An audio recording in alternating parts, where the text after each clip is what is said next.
February 1855. Southern Devon. A heavy snowfall settles over the quiet English countryside, muffling the world in white. But when the residents woke up the next morning, they didn't just find a blanket of snow. They found something that defied every known law of biology and physics. A trail of hoof-like marks, perfectly U-shaped, stretching for nearly 100 miles across the frozen landscape.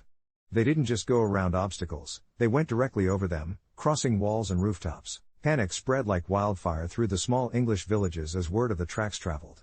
This clearly wasn't the work of any known animal.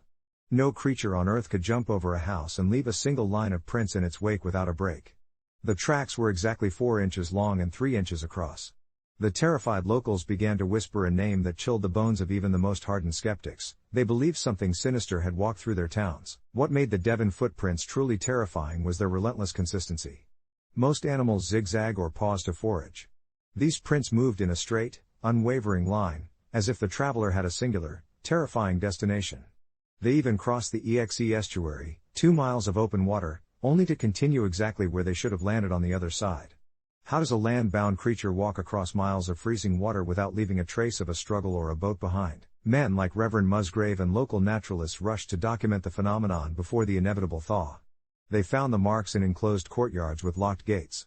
They found them on the tops of haystacks and inside gardens surrounded by high stone walls. There were no return tracks, and no signs of a struggle. Just a single, purposeful path of cloven hooves that seemed to ignore the physical reality of the world. The investigation didn't bring clarity, it only deepened the dread. Desperate for a rational explanation, some authorities suggested a mass escape of kangaroos from a private menagerie. But kangaroos don't leave cloven hoof marks, and they certainly don't scale vertical walls or walk across estuaries in the dead of winter. Others proposed badgers or otters, but the sheer distance, 100 miles in a single night, rendered these theories impossible. No animal known to science in 1855 could cover that much ground in total silence while defying every physical barrier in its way. Some modern researchers point to a rare atmospheric phenomenon involving specific types of sleet. Could a unique melting pattern create these shapes? But weather doesn't select for a perfect U-shape with a consistent 4-inch diameter across an entire county. And it certainly doesn't form a line that hops over rooftops and onto windowsills. If it was the weather, why has it never happened again in the centuries since?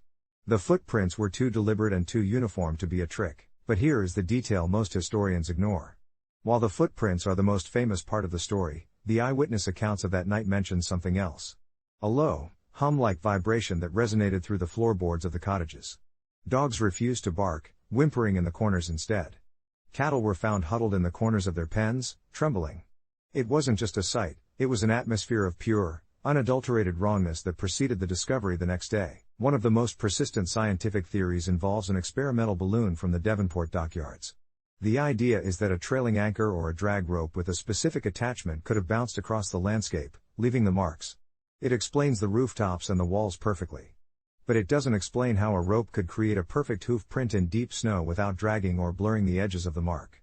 A dragging rope leaves a furrow, not a series of steps. If it was a balloon, where was the pilot? And how could a rope maintain a perfect straight line across 100 miles of varying terrain and high winds? The dockyards had no record of such a craft being launched that night. Furthermore, the marks were found in multiple towns simultaneously, suggesting either an incredibly fast-moving object or something that could be in 2 places at once.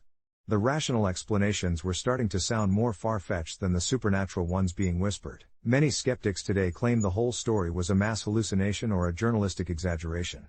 But the reports weren't just in the sensationalist tabloids. They were in the Illustrated London News and local parish records. Hundreds of people saw them, and thousands more were terrified by them.